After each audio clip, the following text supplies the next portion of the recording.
Salut! On se retrouve pour l'épisode B concernant la taille de la coque.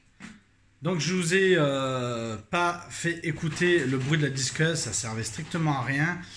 J'ai pas fait de vidéo non plus pour enlever les bavures à la disqueuse, à la lime et au papier à poncer. Vous verrez les photos. Je vous invite à voir les photos sur le Facebook d'ailleurs. Donc voilà. On est parti d'une coque carrée. Maintenant, c'est une coque ronde. Qui n'est pas bavurée. Et parfaitement symétrique.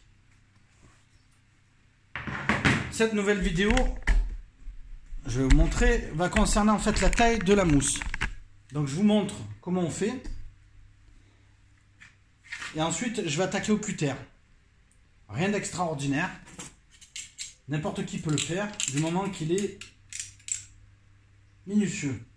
Donc pour la coupe, il va falloir une lame peut-être un peu plus longue que celle-là pour essayer de couper jusqu'à la moitié de la mousse.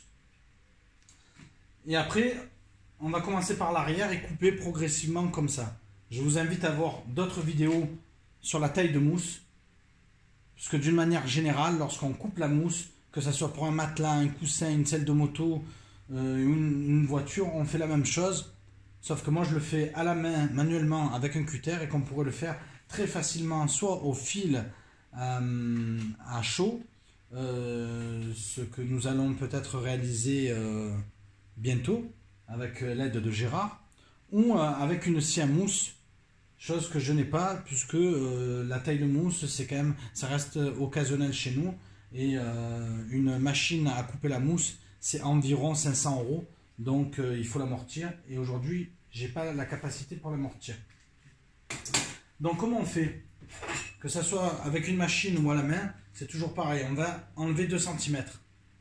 Donc on déduit 2 cm et on trace au stylo pour que la coupe elle soit vraiment efficace. J'aurais pu le faire au feutre, mais la mine est ronde. Et le trait risque d'être irrégulier entre ici et de l'autre côté. Déjà qu'au niveau de la symétrie, ça risque d'être dur puisque je prends une arête, mais l'arête elle est arrondie, donc de l'autre côté ça va être pareil. Donc je risque d'avoir une différence de quelques microns ou millimètres.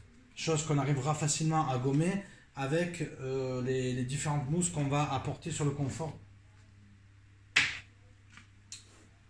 Donc voilà, donc je vais vous montrer un petit peu de plus près le trait. Je vais pas m'attarder davantage là-dessus. Sur d'autres selles, j'ai fait des vidéos qui duraient 8 à 10 minutes pour le traçage. Là, c'est pas du tout important. Ce qui est important, c'est, voilà, qu'est-ce qui est devenu la coque? La coque, elle a un arrondi. Maintenant, on va couper de 2 cm avant de créer l'arrondi. Voilà, on va enlever. Donc là, effectivement, on va enlever quasiment la totalité de l'arrière. Donc je vais mesurer, je suis en train de mesurer. Là on est à, effectivement on est à 2 cm. Donc l'arrière ne sera plus celui d'origine. Il sera exclusivement fait en mousse néoprène de 2 cm. Plus une mousse fine de 0,5. Et après il y aura un complément de mousse à peu près de 0,5 à 1 cm pour le côtelé. Donc on va rajouter encore du confort au-dessus de la mousse par rapport à celle d'origine. Je vous remercie de me suivre sur le YouTube et sur le Facebook. L'aventure continue sur lasellerie-tout-simplement.com. Donc le site internet ou la sellerie tout simplement sur les réseaux sociaux. N'hésitez pas à liker, partager, laisser un pourboire sur Tipeee. Et voilà, je vous dis à très bientôt. Salut!